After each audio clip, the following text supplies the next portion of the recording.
દોસ્તો, આ ઘટના સર પ્રભાશંકર પટણી સાથે જોડાયેલી છે. પ્રથમ વિશ્વયુદ્ધની અંદર સમગ્ર વિશ્વ ભડકે બળી રહ્યું હોય છે અને આ સમયે એટલે કે 1917ની આસપાસ ઇંગ્લેન્ડમાં ઇન્ડિયન કાઉન્સિલના સભ્ય તરીકે આપણા સર પ્રભાશંકર પટણી સભ્યપદ નિભાવી રહ્યા હોય છે. એ સમયગાળા દરમિયાન બ્રિટિશ સમ્રાટ જ્યોર્જ પંચમ અને ભારતીય મંત્રી એડવિન અને અન્ય ઉચ્ચ અધિકારીઓ એક ચર્ચની અંદર પાદરીની હાજરીમાં પ્રાર્થના કરવા એકત્રિત થાય છે.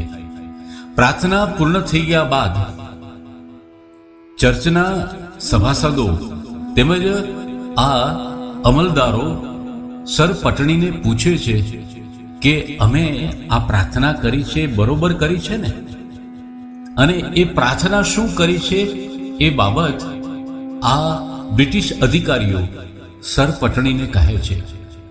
એ કહે છે કે અમે પ્રાર્થના કરી છે કે દુશ્મનોનો સર્વ વિનાશ થાય અને આપણને વિજયશ્રી પ્રાપ્ત થાય. આના પ્રત્યુત્તર અનુસંધાને સર પટણી સામે બ્રિટિશ સભાસદોને પૂછે છે કે તમે તો આ પ્રાર્થના કરી, પરંતુ જેને તમે તમારા દુશ્મનો ગણો છો એને પણ આવી જ પ્રાર્થના કરી હશે ને. આવો તર્કબદ્ધ અને એક ચિંતન કરી શકાય એવો પ્રશ્ન બ્રિટિશ અધિકારીઓને પૂછતા એ લોકો પાસે કોઈ પ્રત્યુત્તર ન હતો. ત્યારે બ્રિટિશ અધિકારી સામો પ્રશ્ન પ્રભાશંકર પટણીને પૂછે છે, તો તમે કહો કે પ્રાર્થના કેવી હોય.